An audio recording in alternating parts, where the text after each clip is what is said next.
We haven't done one for a while, so it's time for an in-depth look around Ropley MPD behind those shutter doors. Welcome to In the Loop.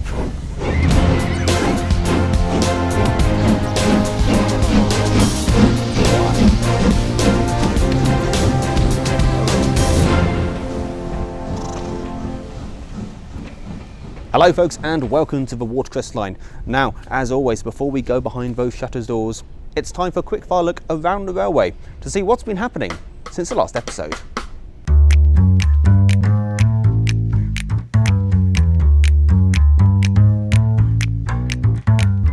Well, let's start here in the carriage works. Now, there's a few projects going on at the moment.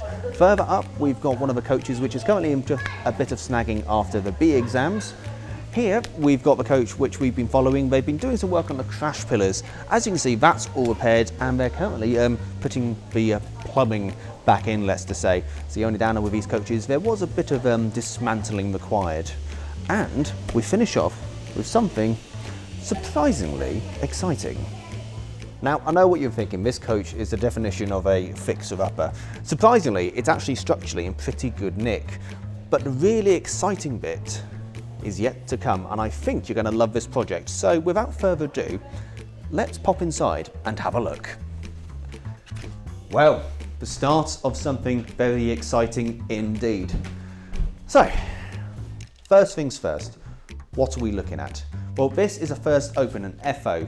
When it was built, it looks a bit like this, which if you've been on our dining trains, the Watercress Bell, with Royal Wessex or the Countryman, you may know this seating layout. Essentially, you'd have table of 4 here, table of 2, walkway down the side. Interestingly, this actually has smoking and non-smoking accommodation, so we are in the smokers territory here. Down the far end, past that last partition, that was the non-smoking accommodation, and then I imagine as habits developed, they got changed around. Understandably, all trains now are non-smoking.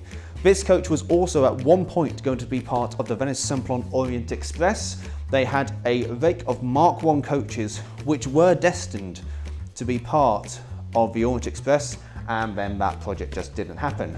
Handily, the strip out work had already happened. Now, as I mentioned, this coach on the outside, I'm not going to deny, does look a little bit rough, to say the least. The railway acquired it a couple of years ago, and the plan is very exciting indeed, for we are hoping to turn this coach into a fully accessible dining coach. Now, understandably, Mark I's weren't designed with this level of accessibility in mind, so there's a few things that need to be redesigned, and they're currently going through that process at the moment. Something as simple as double doors at the end instead of single doors, and a suitably wide enough walkway to accommodate everyone who would like to ride. Now, as I mentioned, it does look ropey on the outside, but here's some stuff I'd like to show you. So, this may look like a plank of wood. Now, this goes underneath the windows. As an experiment, Ian got one of a team to clear up one side of the woodwork, and actually, as you look at it, it pretty much looks as good as new. This is an incredibly encouraging sign because that shows that this is watertight.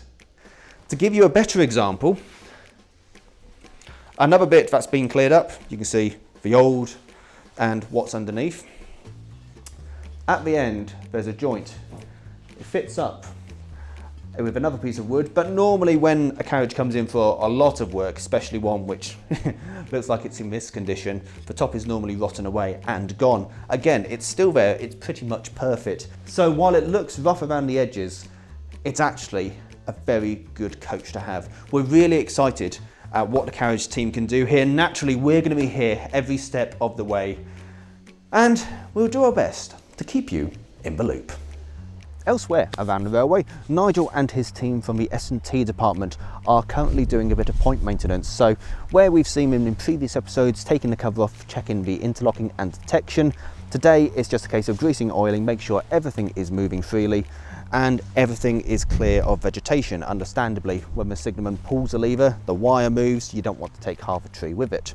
As Nigel mentioned, there's quite a few sets of points on this railway, so we'll leave them to it. Now, a while ago, you may have remembered we did a video on our education and outreach team's community textiles timeline of train travel history for Railway 200. Well, I'm delighted to say they have been highly commended in the Association for Heritage Interpretation in the community engagement category. So a huge well done to Dan and the team, and a real credit to the Watercress line. Now, if you did like the 2 episodes we filmed with Tim Dunn on the architecture of the Watercress line, then I have some good news. For we cheekily asked him to film a couple of little bonus short episodes for us, so they'll be available soon, and they cover 2 characters who helped shape the Watercress line as we know it. Now, obviously, if you don't know what I'm talking about, then do visit our YouTube page and Facebook for architecture of the Watercress line. Hi, my name's Mark. I'm going to give you a walk round the MPD. So we're starting off here in the main workshop with 75079. The volunteer group have predominantly been progressing the chassis on weekends and Thursday evenings. So they've now got the slide bars fitted up. These are being aligned to the cylinders, so this makes sure that when the piston and crosshairs in, it's running nice and parallel to the cylinder. So that's all nearly done, or well on with. The guys have got all the coupling rods now refitted. They've all had their bushes remetalled and machined. New gradient pins, new end caps on the front as well. So that's all finished. They're obviously starting to look at the valve gear, as you can see in front of me. And behind me, the new cab is now fitted. Obviously, it has got to come back off for the boiler to be fitted to the frames in due course, but there's a lot of, quite a few bits they can get on with, such as getting all the water valve spindles sorted, getting the cab floor sorted, and so on. So as you can see, the chassis is now quite well advanced, but we're by no means there yet. So if anyone can help us to finish this, there's a donation thing on the website, so any help would be really good. So now we're over a bit further along the shed looking at weighbridge. So here we've got the main sections of the air smooth casing, which are in here for repairs and then ultimately paint. So the guys have been thoroughly cleaning the inside recently to give that a coat of paint. Fortunately, it's not in too bad a condition. It just needs the angle along the bottom replaced. So you can see there that the guys have started taking some of the copper rivets out so we can renew that angle. Then over behind me, we've got the new tender for weighbridge, which isn't a million miles off done now. The new tank's done, the brake gear's fairly well advanced with just the turnbuckles left to produce. So you can see there are lights going on the back, and the water gauge is all fitted. Right, so over here we've got some of Weighbridge's fittings which haven't been done yet, but they've just been dug out for overhaul. We've got the manifold, which will be stripped down to its component form, and then everything gone through and repaired as necessary. Regulator valve and the superheat header, they'll all be done. 7F tender boxes there as well. Obviously Weighbridge is the chassis and the boiler at Riley's in Bury. That's progressing quite well. They are not a million miles off rewheeling it. They're just finishing off the axle boxes at the moment, and some of the new plate work is started to be welded in the firebox as well. So that's coming on well. So as you can see, Weighbridge between the 2 sites is quite a sort of core project, if you like, at the moment. So yeah, that's coming on well. Over here, behind to my left, we've got 499 chassis. The Uri Society have put a new rear drag beam on the back, so that's all just about done. And we've just overhauled all the horn ties on the engine.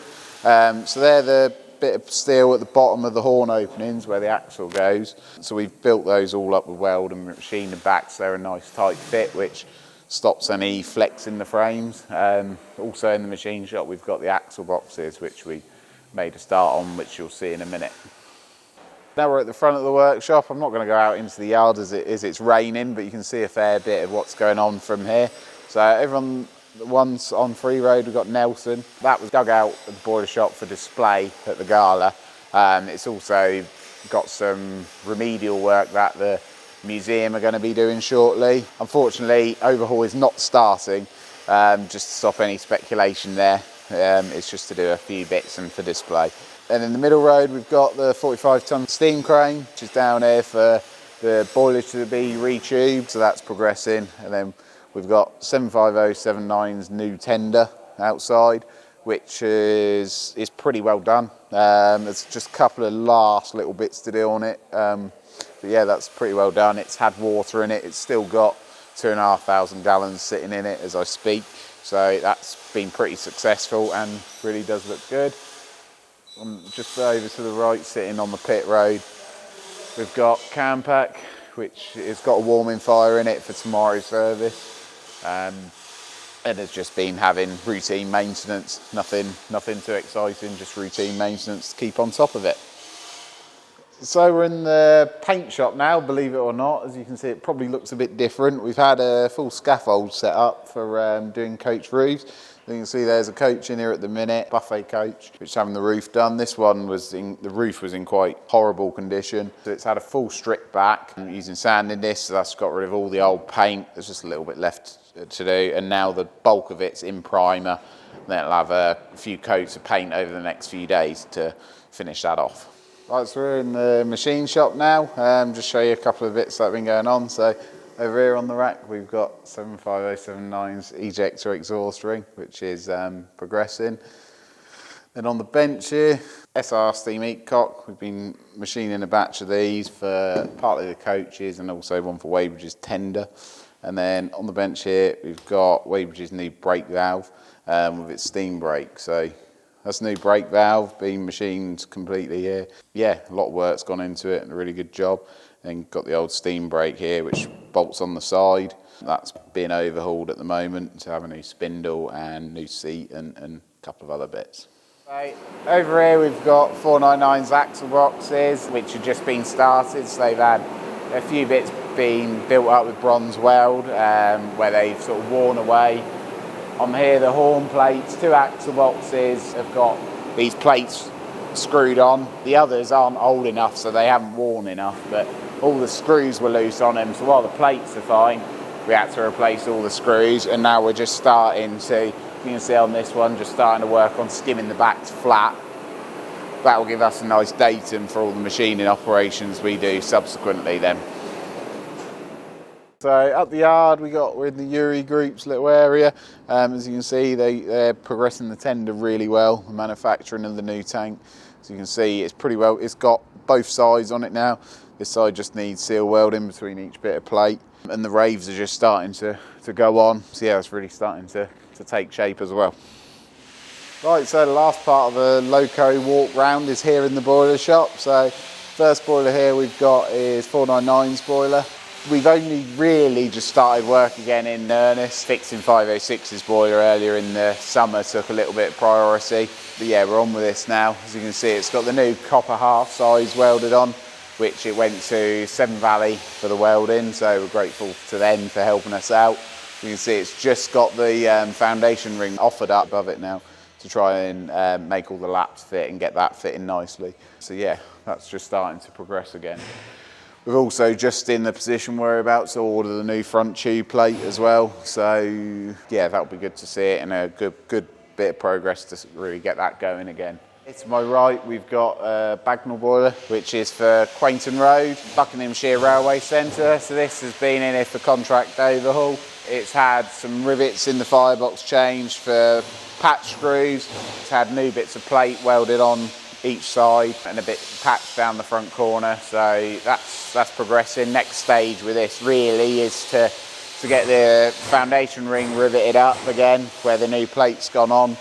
The new stays fitted, and then that sort of almost, apart from a few little bits and bobs, concludes that job fairly well. We'll get it up to a hydraulic test and steam test. So yeah, that's not far off now and looking quite good. A bit further down the workshop, we've got 75079's boiler, which is being worked on at the moment. As you can see, the new throat plate is now welded into position, and it's had the washout plug bosses made on the top corners. Just finishing welding off the patch on the door plate at the moment, and then we'll be on to put in the new side sheets on. So that'll be some really good progress to get this moving forward. So down on the floor we've got Wavers's main steam pipes. These have just been dug out to examine, so we'll crack detect them, do some thickness checks and check they're sort of serviceable to go again. I think on the face of it they will be, but yeah, so we'll do some proper checks to make them serviceable again. Finally, we've got the 7S tender chassis, which is in for some fairly extensive repairs. It's really heavily corroded, so at the moment you can see the angle down this side has been cut off, inner frames have been cut out, and the back buffer beam's cut off as well. Next stage will be to do the same the other side and get the back drag box out, and then we'll be starting to replace the back drag box on that. So yeah, I think that pretty well concludes the tour of what's going on at the moment. So if you want to keep up to date with what's going on, follow us on Facebook, it's Ropley MPD. Yeah, and thanks for watching. So there we are, a lot happening behind the scenes here at the Ward Crestine. As Mark mentioned, if you do want to keep track of everything happening in Ropley MPD, then do follow their post on Facebook. They post some really good stuff there, so I'd definitely recommend giving them a follow. That's it from us this time, folks, so thank you so much for watching. Don't forget to hit that like and subscribe button, and if you're on YouTube, do ring that bell icon to get updates when we post our videos. Aside from that, see you next time.